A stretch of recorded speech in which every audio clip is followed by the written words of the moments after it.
नई दिल्ली के लिए एक बड़ी कूटनीतिक चुनौती खड़ी हो गई है। अमेरिका ने ईरान के चाबहार बंदरगाहों को प्रतिबंधों से मिली छूट को 29 सितंबर से खत्म करने का ऐलान कर दिया है। इस कदम से भारत की वर्षों की मेहनत और अरबों रुपए का निवेश प्रभावित हो सकता है। भारत ने न केवल इस बंदरगाह के विकास में 85 मिलियन डॉलर करीब 749 करोड़ रुपए झोंक दिए हैं, बल्कि 120 मिलियन डॉलर लगभग 1057 करोड़ रुपए की योजनाएं भी पाइपलाइन में हैं।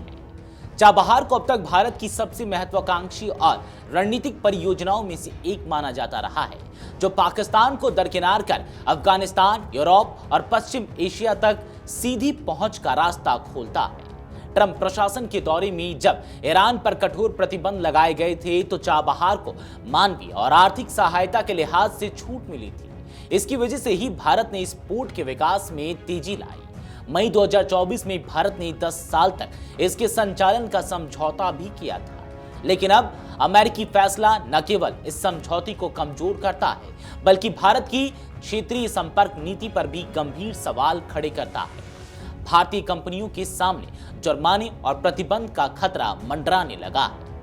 विशेषज्ञ मानते हैं कि छूट खत्म होते ही चाबहार से जुड़ी गतिविधियां जैसे कि निवेश, उपकरणों की सप्लाई, रेलवे परियोजना और वित्तीय लेन देन सभी अमेरिकी प्रतिबंधों की जद में आ जाएंगी। बंदरगाह विकास के लिए विदेशी उपकरण लाना महंगा और जटिल हो जाएगा। शिपिंग और फाइनेंस की लागत में भारी इजाफा होगा। इसका असर भारतीय कंपनियों के ठेकों और कारोबार पर सीधे तौर पर देखने को मिलेगा। चाबहार बंदरगाह की अहमियत सिर्फ व्यापार तक ही सीमित नहीं है। ओमान की खाड़ी और होर्मुज जलडमरू मध्य के करीब स्थित होने के कारण इसका सैन्य और सामरिक महत्व भी है। भारत ने 2018 में सरकारी company India ports global limited के माध्यम से यहां शाहिद बेहस्ती टर्मिनल का संचालन अपने हाथों में लिया था। तभी से यह पोर्ट पाकिस्तान को दरकिनार कर अफगानिस्तान को और पश्चिमी एशिया से जोड़ने की भारत की रणनीति का मुख्य हिस्सा बना हुआ है। हाल के वर्षों में यहां से 80 लाख टन से अधिक माल की आवाजाही हुई है और 2026 तक इसे ईरान के रेलवे नेटवर्क से जोड़ने की योजना भी है।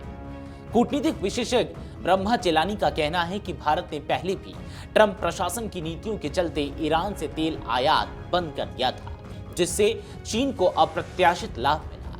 चीन ईरान का लगभग एकमात्र बड़ा ग्राहक बन गया और उसने सस्ते दामों पर कच्चे तेल की आपूर्ति सुरक्षित कर दी। अब चाबहार पर अमेरिकी छूट खत्म होने से भारत की कीमत पर चीन को एक बार फिर से फायदा हो सकता है। चाबहार को हमेशा पाकिस्तान के ग्वादर पोर्ट का रणनीतिक जवाब माना गया है, जो चीन की बेल्ट एंड रोड पहल का हिस्सा है। ऐसे में भारत की योजनाएं कमजोर होने से ग्वादर की अहमियत और चीन की पकड़ और मजबूत हो जाएगी। यह फैसला उस समय आया है जब भारत और अमेरिका के बीच पहले से ही टैरिफ विवाद और व्यापारिक मतभेदों के कारण रिश्तों में खटास है। चाबहार के मामले में अमेरिकी दबाव भारत को दोहरी मुश्किल में डाल रहा है। एक तरफ भारत को अपनी क्षेत्रीय महत्वाकांक्षाओं की रक्षा करनी है, वहीं दूसरी तरफ उसे अमेरिका के साथ रणनीतिक साझेदारी को भी संभालना है। लेकिन मौजूदा हालात बताते हैं कि चाबहार की छूट खत्म होना भारत के लिए न केवल आर्थिक नुकसान का कारण बनेगा, बल्कि उसकी पूरी कनेक्टिविटी डिप्लोमेसी को भी कमजोर कर देगा। चाबहार पोर्ट भारत के लिए सिर्फ एक व्यापारिक गलियारा नहीं, बल्कि चीन के बढ़ते प्रभाव का जवाब और क्षेत्रीय संतुलन का साधन रहा है। अमेरिकी फैसले ने इस परियोजना को अनिश्चितता के घेरे में डाल दिया है।